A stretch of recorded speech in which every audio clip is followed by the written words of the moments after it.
आज की दोस्तों हमारी कहानी होने वाली है योद्धा अश्वत्थामा पार्ट थर्ड। वीरवर अब संतोष धारण करो, मनुष्य तो क्या पशु और पंछियों तक को मैंने शिविर में मार डाला है।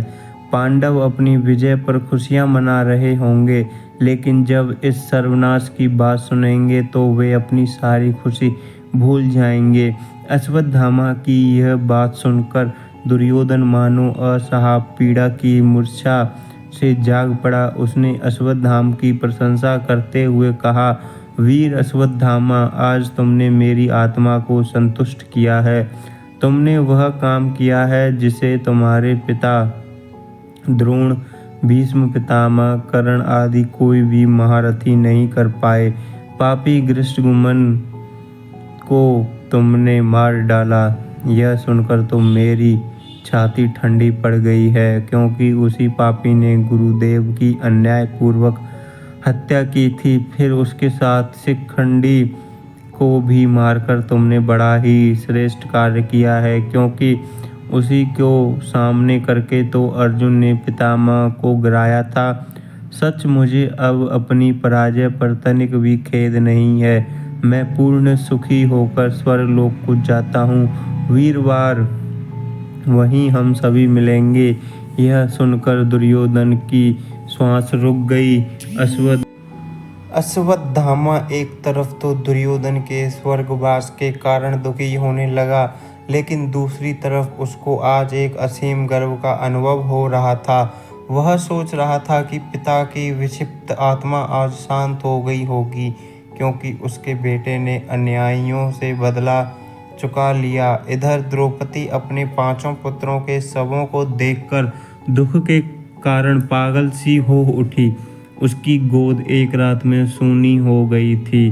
कहाँ तो संध्या काल में दुर्योधन के धराशायी होने पर उसको अपनी विजय का गर्व हो रहा था, और कहाँ तक आतताई आकर उसकी सारी प्रसन्नता को कुचल कर सदा के लिए नष्ट कर गया। वह करुण क्रंदन करती हुई युधिष्ठिर के सामने आकर गिर पड़ी। इसी समय भीमसेन ने उसे संभाल लिया। द्रौपदी ने उस बीच उठकर कहा कि जब तक मेरे लालों का हत्यारा व पापी और दुराचारी अश्वत्थामा नहीं मारा जाएगा, तब मैं अन्न जल ग्रहण नहीं करूंगी। उस अन्यायी के माथे में एक महामणि है। जब तक कोई उसे लाकर मुझे नहीं दे देगा, तब तक मुझे यह विश्वास नहीं हो पाएगा कि वह दुष्ट मारा गया। द्रौपदी की यह बात सुनकर भीमसेन अपनी गदा उठाकर अश्वत्थामा के पीछे दौड़ा। पूरे आवेश के साथ भीमसेन के चले जाने के पश्चात श्री कृष्ण ने युधिष्ठिर से कहा, धर्मराज, भीमसेन की रक्षा का उपाय करना चाहिए, क्योंकि अश्वत्थामा के पास ब्रह्मास्त्र अस्त्र है, जिससे क्षण भर से सारा भूमंडल नष्ट हो सकता है। गुरु द्रोणाचार्य ने यह अस्त्र अपने प्रिय शिष्य अर्जुन को ही दिया था, लेकिन जब अश्वत्थामा को इसका पता चला तो वह दुखी होकर पिता से उसको भी अस्त्र को सिखाने के लिए कहने लगा। द्रोणाचार्य को अपने पुत्र पर विश्वास नहीं था, क्योंकि वे जानते थे कि वह क्रूर प्रवृत्ति वाला अश्वत्थामा कहीं भी अस्त्र का दुरुपयोग कर सकता है। इसी कारण उन्होंने पहले उसे इसका प्रयोग नहीं सिखाया था, लेकिन उसके अधिक हठ करने पर उनको सिखाना पड़ा। फिर भी उन्होंने उसके वचन लिया था कि वह इसका दुरुपयोग नहीं करेगा। विशेष संकट पड़ने पर भी वह इसका प्रयोग करेगा। अश्वत्थामा ने वचन देकर वह अस्त्र सीख लिया। अब उसी का सबसे बड़ा भय है, क्योंकि अश्वत्थामा को उचित और अनुचित का तो अधिक विचार है नहीं। हो सकता है वह आवेश में आकर ब्रह्मास्त्र अस्त्र का प्रयोग कर बैठे तो सर्वनाश हो जाएगा। मैं आपको उसकी कुटिलता की बात बताता हूँ। एक बार वह द्वारका आकर मुझसे कहने लगा, पिताजी ने महर्षि अगस्त्य से जो ब्रह्मशिर अस्त्र प्राप्त किया है उसे मैंने सीख लिया है, उसको मुझसे लेकर बदले में अपना सुदर्शन चक्र दे दो। इस पर मैंने कहा, मुझे तुम्हारे ब्रह्मशिर अस्त्र की आवश्यकता नहीं है। मेरे धनुष, शक्ति, गदा और चक्र में से जिसकी भी तुम्हें आवश्यकता हो ले लो। सुदर्शन चक्र के 1000 लोहे के आरे थे। इस कारण अश्वत्थामा अपनी पूरी शक्ति लगाकर भी उसको उठा नहीं पाया। इससे वह पूरी तरह उदास होकर द्वारका से चला गया। स्वभाव से वह बड़ा क्रूर और निर्दयी है और धर्म तथा न्याय की भावनाओं का उसके हृदय में तनिक भी स्थान नहीं है। इसलिए मैं कहता हूँ कि भीमसेन की इस परिस्थिति में रक्षा करना आवश्यक है। श्री कृष्ण की बात युधिष्ठिर और अर्जुन ने मान ली और वे दोनों ही उनके साथ रथों पर आरूढ़ होकर चले। उन्होंने जाकर भीम को लौटाना चाहा, लेकिन भीम तो पवन के वेग से बढ़ रहा था। वह बढ़ता हुआ गंगा के किनारे पहुंच गया। वहां ऋषियों के बीच व्यास जी की बगल में अश्वत्थामा बैठा था। उसको देखते ही भीमसेन ने धनुष पर बाण चढ़ा लिया।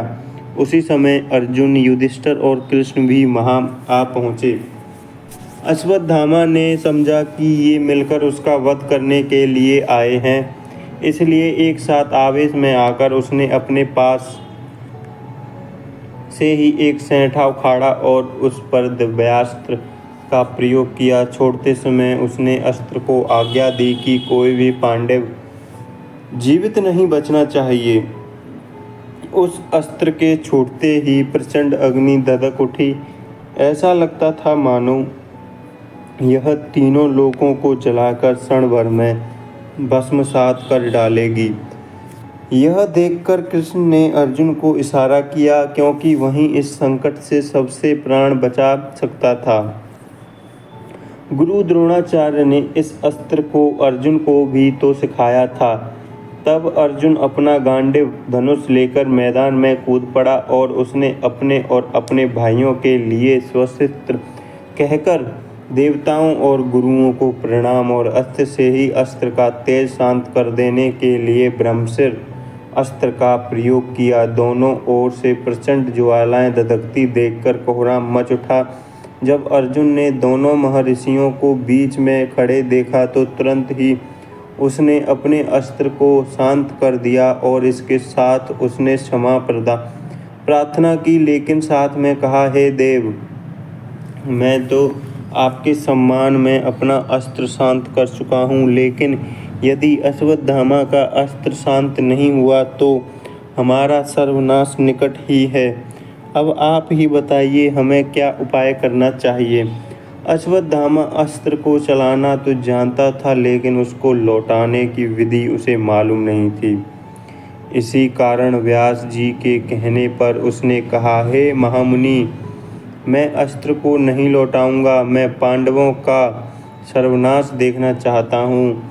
ये बड़े अन्यायी, दुराचारी और पापी हैं। अश्वत्थामा के आवेश भरे शब्दों को सुनकर व्यास जी ने उसे बहुत कुछ समझाया और कहा, मूर्ख मत बन अश्वत्थामा। देख, अर्जुन ने कभी तेरे प्राण लेने की कामना नहीं की। उन्होंने अपना अस्त्र शांत कर लिया है, इसलिए अपने हृदय की सारी कलुष भावना हटाकर अपना अस्त्र शांत कर दे।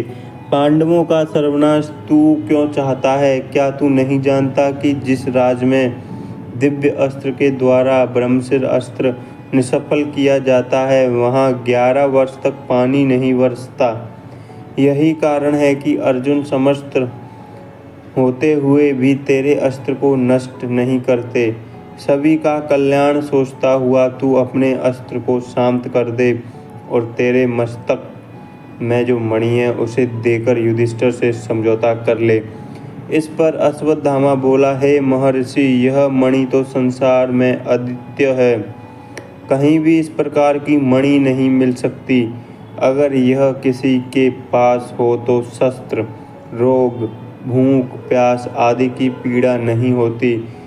देवता, राक्षस, नाग और चोर इत्यादि कोई भी किसी प्रकार नहीं सताता। आपकी आज्ञा का उल्लंघन मैं कभी नहीं कर सकता। यह मेरी मणि है, आप चाहे तो इसे युधिष्ठिर को दे दें, लेकिन मेरा यह प्रचंड अस्त्र तो उत्तरा के गर्भ पर जाकर अवश्य गिरेगा। अभी तो पांडवों का वंशधर पैदा होगा, मैं उसको नष्ट करके पांडवों के वंश और कुल को जड़ समेत नष्ट कर देना चाहता हूँ। व्यास जी अश्वत्थामा का यह निश्चय सुनकर चुप पड़ गए, लेकिन श्री कृष्ण ने कहा, अश्वत्थामा, तुम्हारा दिव्य अस्त्र अपनी सारी शक्ति दिखा दे। गर्भ का बालक मृत रूप में ही पैदा होगा, किंतु फिर भी वह जीवित होकर 60 वर्ष तक राज्य करेगा और पांडवों की वंश परंपरा को आगे बढ़ाएगा।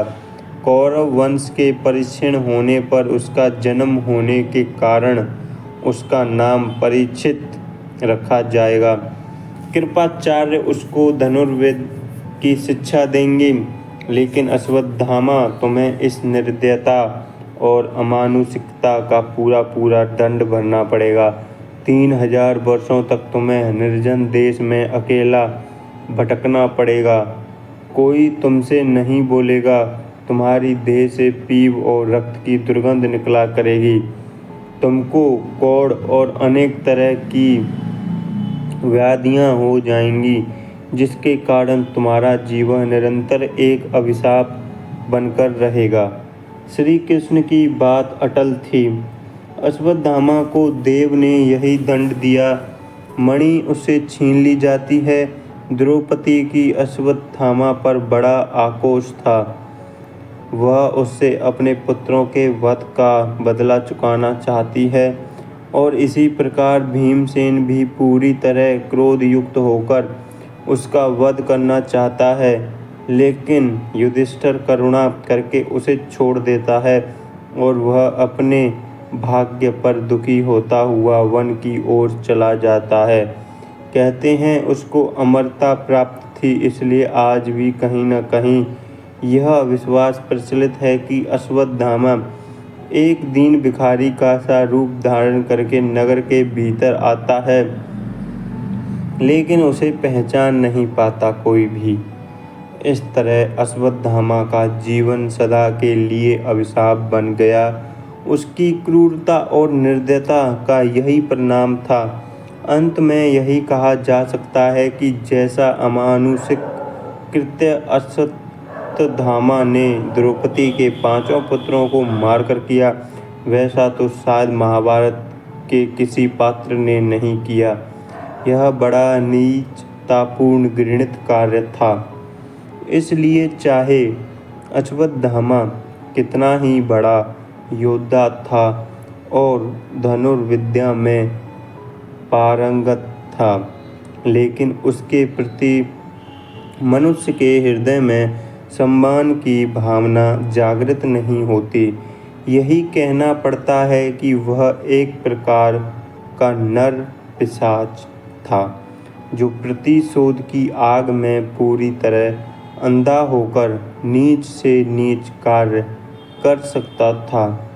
रात्रि में असावधान और निहत्थे सैनिकों पर उसका हमला करना महाभारत युद्ध की सारी गरिमा को नष्ट कर देता है। उस विशाल युद्ध के बारे में आज तक कथाएं चली आती हैं कि वे सच्चे योद्धा थे, जो दिन भर संग्राम करते थे और संध्या काल समाप्त होते ही एक दूसरे के शिविरों में आकर आपस में गले मिलते थे। यही आज के युद्ध में और उस महाभारत के युद्ध में अंतर था।